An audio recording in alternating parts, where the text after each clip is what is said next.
A recent exhibit at the Shircliff Gallery of Art brought nature indoors.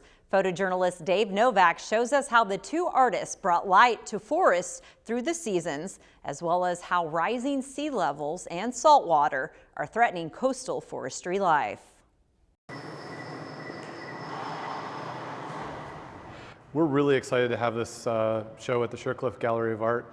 The show is called Uprooted, and it brings together two artists who are lens-based artists working in similar themes about forestry, but in kind of different ways and different media and different aspects of that show. And it's not often that we get to have work that is both photographic and an installation and takes up 3D space.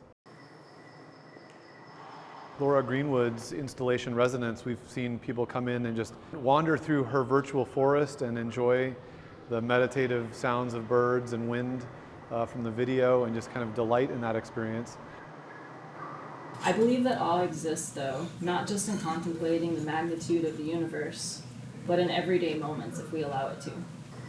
The way that light flutters through leaves, moving through wind, or the sound of broken ice tinkling on the river in winter.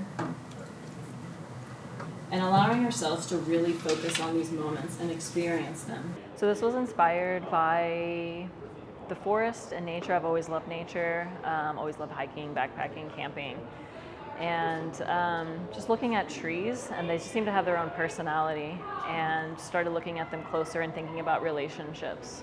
People seem to really enjoy it. I think they're getting out of it what I'm hoping that they will, about thinking about environments and how they're moving through them and interacting with them. Just being true to yourself and your vision, especially like artists, sometimes that can be really hard with everything going on in the world, and just thinking about what it is you want to say and how you can get that across to other people. This process is often attributed to William Henry Fox Talbot, and it's one of the oldest processes in which you can print a negative and fix the image. I decided to incorporate salt printing because of its intrinsic link to the sea, but also as a nod to 19th century landscape photographers.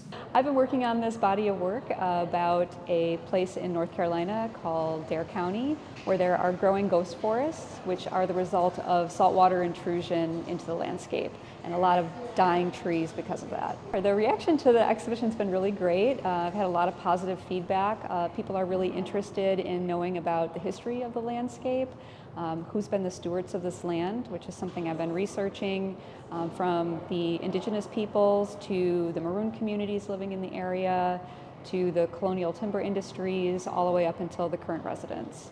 And so I'm thinking a lot about how the landscape has shifted under those different stewardships. I hope that when people see this exhibition, they'll really think about our impacts on the land, what we can do to improve the land in the future, how we can protect the land that we have, and how we can start conversations about more than what we just see in the landscape, but what we can do with research and history in the landscape.